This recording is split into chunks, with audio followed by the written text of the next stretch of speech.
Today I will tell you about return on investment. I know that at business school, at IUM and elsewhere, we try to teach our students how to maximize return on investment. So I'm going to share with you my experience and some of my secrets, actually. How can small investment bring big returns? I'm sure you all think of finance, and I'm going to share with you some of my formulas. Actually, not at all. For me, finance rhymes with crisis. It has just been said.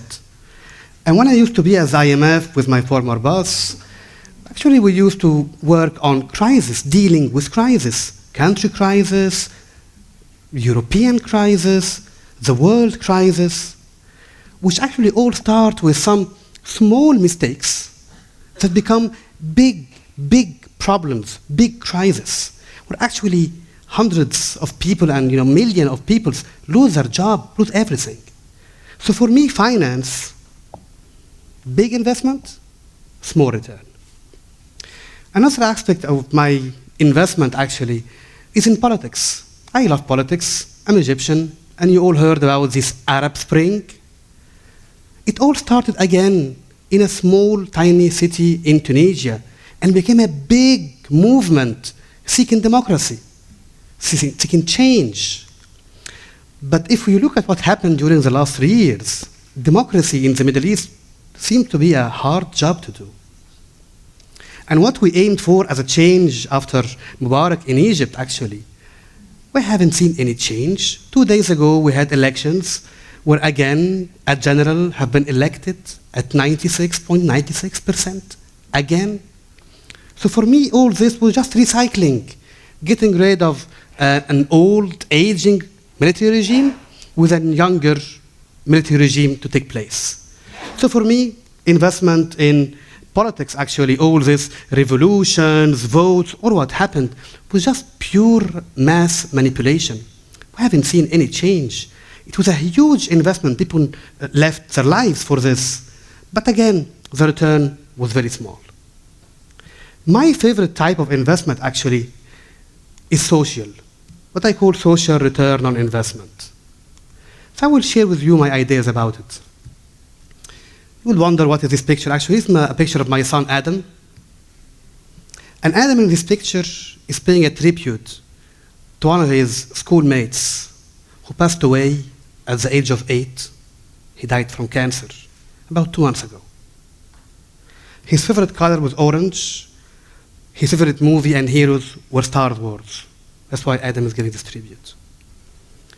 And when I heard that a child of 8 years old just died here in Monaco, or in an advanced country, just like this, how come? So you come, with lots of questions comes to your mind.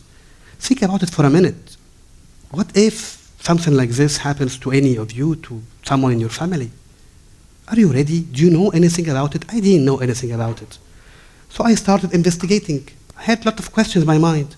Can this happen to me? What are the chances? And how can we find the rate of survival? Because he died at the age of 8. How come? What are the medication? Is there any treatment? Why he died? What are the side effects of all this? Even for adults, treatments are heavy. How come? So I did my research. I'm a researcher, so I came up with a lot of information about data from different countries. I compared a lot of things. I will just highlight very few elements of all this to share with you. What are the chances that this could happen to any of us?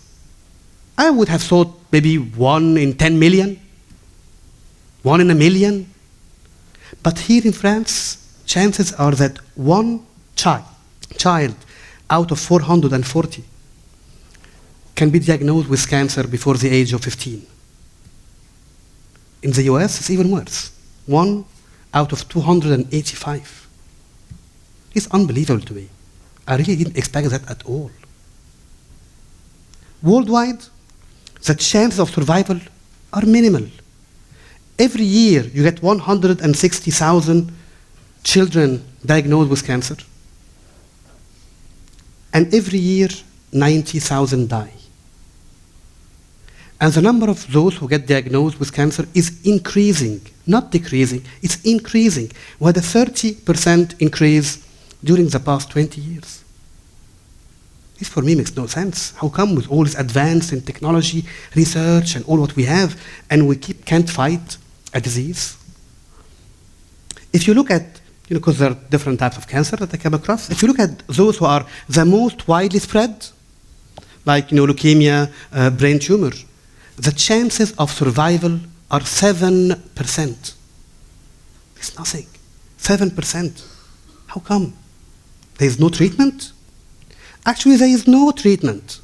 No treatment. Just because there is no investment in any type of research. They invest in research for adult cancer. So you have nowadays 900 new drugs in the pipeline. For pediatric cancer, you have 0. Only 1 drug was released during the past 20 years. Only 1. We have 6 different cancers. We have 90,000 children dying every year, and yet we don't invest at all in any of the research. So why is that? And it goes back to the same old story, return on investment. Small return on investment for the big pharmaceutical companies who make billions of profit and distribute dividends and so on. But yet they don't see enough return to invest in medication for children cancer disease. This in economics, we call it market failure. And to correct for market failure, governments has to step in and take some actions, put some laws together to correct for all this. Did governments really play their role? Actually not.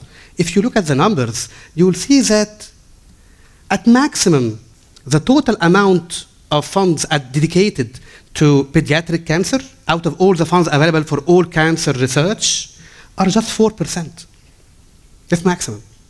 On average, between 2 to 4% in most developed countries. So we can't go far with this. So how can we make this change? What can we do to change all this? Because actually we elect the governments, so they owe us some decision. So that's what I call actually the collective social investment. And I believe this has a very high return. So let me share with you a sad yet successful experience, the Gabriella Miller case. Gabriella is such a very cute girl. At age of 8, she was in Leesburg, Virginia, not far away from where I used to stay in the US. She was diagnosed with brain cancer, and her tumor was the size of a walnut. So with her family, they created a foundation calling Smashing Walnuts. And she participated to many events, many associations. As an example, she contributed to the Make-A-Wish campaign, where actually she managed to collect more than 250 letters sent to Santa.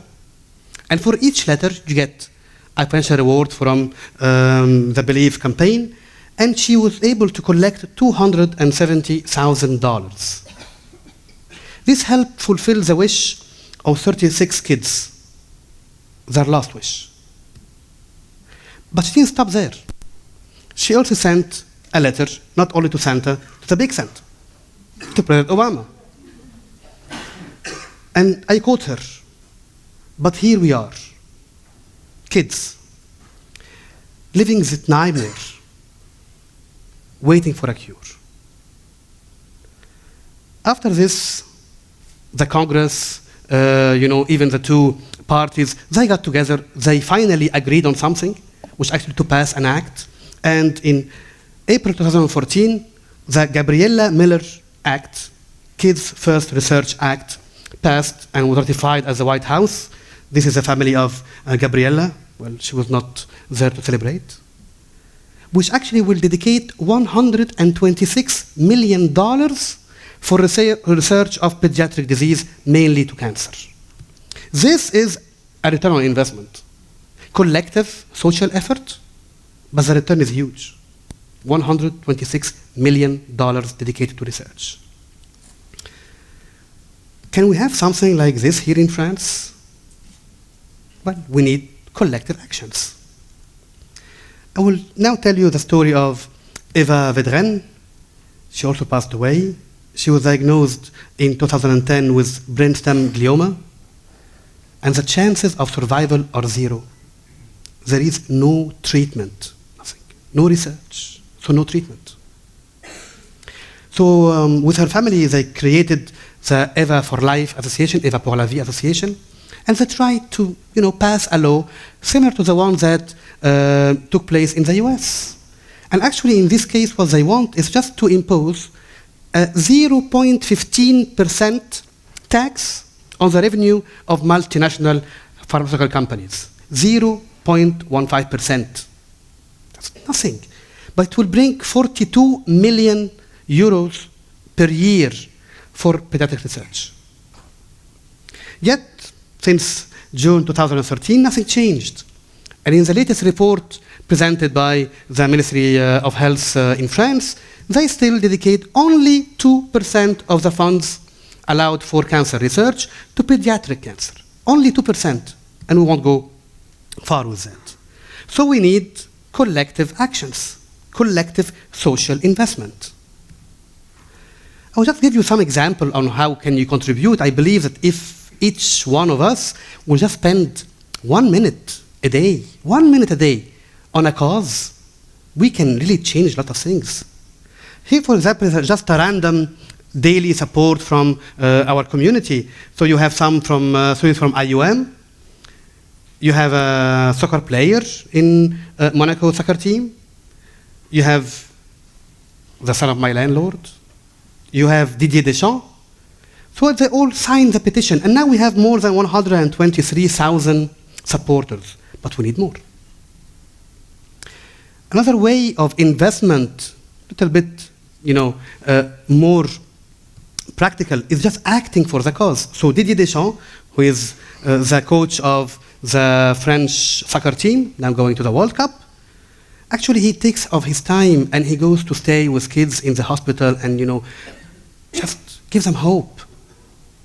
I'm sure if the French national team wins the World Cup, we'll have the low passing. So let's keep our finger crossed. But, he gives some of his time. It's just about, investing in any way to just share and bring some hope. Most of you spend half of their time on Facebook, on any of the social media. Just spread the word. This is in itself a big investment. Share the information, raise the awareness of childhood cancer. So actually my talk today is not just about childhood cancer. It's about investment in social actions. Because for me, small collective social actions are the new biggest return on investment. Just take a few minutes of your day to invest in any cause you believe in. Thank you very much.